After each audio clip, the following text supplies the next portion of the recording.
Hello, എല്ലാവർക്കും നമസ്കാരം. നമ്മൾ ഉണ്ടാക്കാൻ പോകുന്നത് ഒരു ജ്യൂസിൻ്റെ റെസിപ്പിയാണ്. വീഡിയോയിൽ കാണുമ്പോൾ തന്നെ നിങ്ങൾക്ക് മനസ്സിലാവുന്നുണ്ടാവും. ഇത് ചക്കക്കുരുവാണ്. ചക്കക്കുരു ഉപയോഗിച്ചിട്ട് വളരെ സ്വാദിഷ്ടവും അതിലേറെ പോഷക സമൃദ്ധവുമായ ഒരു ജ്യൂസാണ് നമ്മളിന്ന് തയ്യാറാക്കാൻ പോകുന്നത്. അതിന് ചക്കക്കുരു പുറമേ കാണുന്ന ആ മിനുസമുള്ള തൊലി കത്തി ഉപയോഗിച്ചിട്ട് ചുരണ്ടി ഒഴിവാക്കുക. അതിനുശേഷം നന്നായി ക്ലീൻ ചെയ്തതിന് ശേഷം വെള്ളം ഉപയോഗിച്ചിട്ട് കഴുകിയിട്ട് പിന്നെ നമ്മൾ കുക്കറിൽ വെള്ളം ഉപയോഗിച്ചിട്ട് ഒരു 6 വിസിൽ വരുന്നത് വരെ നമ്മൾ കുക്കറിൽ വേവിച്ചെടുക്കണം. വേവിച്ചെടുത്തതിന് ശേഷം അല്പം തണുക്കാൻ അനുവദിക്കുക. തണുത്തതിന് ശേഷം നമുക്ക് അത് മിക്സിയുടെ ജാറിലേക്ക് ഇട്ടിട്ട്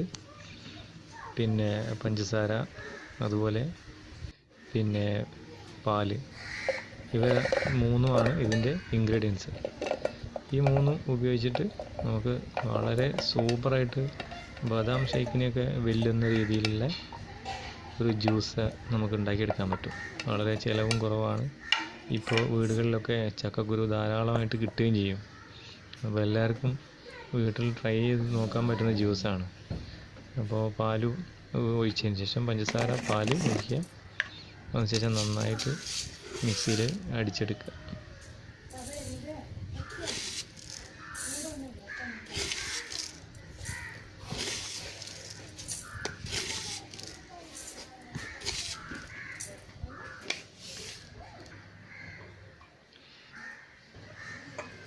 ഇനി നമ്മൾ പാല് ഒഴിക്കുകയാണ്.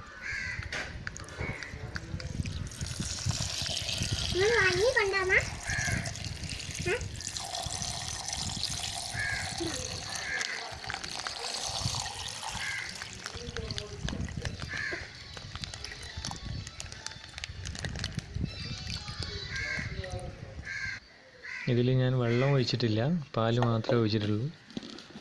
വെള്ളം ഒഴിച്ച് കഴിഞ്ഞാൽ അതിൻ്റെ ടേസ്റ്റിൽ മാറ്റം വരും. പഞ്ചസാര മധുരത്തിനനുസരിച്ച്, ആവശ്യക്കാർക്കനുസരിച്ച് ചേർത്ത് കൊടുക്കാം. മറ്റൊന്നും ഇതിൽ ചേർത്തിട്ടില്ല. ഇത് തന്നെ ധാരാളമായിട്ട് നമുക്ക് നല്ല ടേസ്റ്റി ആയിട്ടുള്ള ജ്യൂസാണ്. അത് ചക്കയുടെ കുരു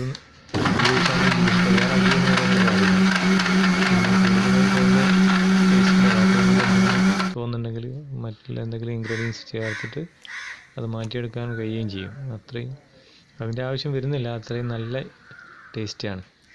ബദാം ഷേക്ക് പോലെ തന്നെ നല്ല കട്ടയായിട്ടുള്ള ഐസൊക്കെ ഇട്ടിട്ട് ജ്യൂസ് അടിക്കുകയാണെങ്കിൽ സൂപ്പറായിരിക്കും. അപ്പോൾ എല്ലാവരും ഒന്ന് ട്രൈ ചെയ്ത് നോക്കുക. സൂപ്പർ ജ്യൂസാണ്.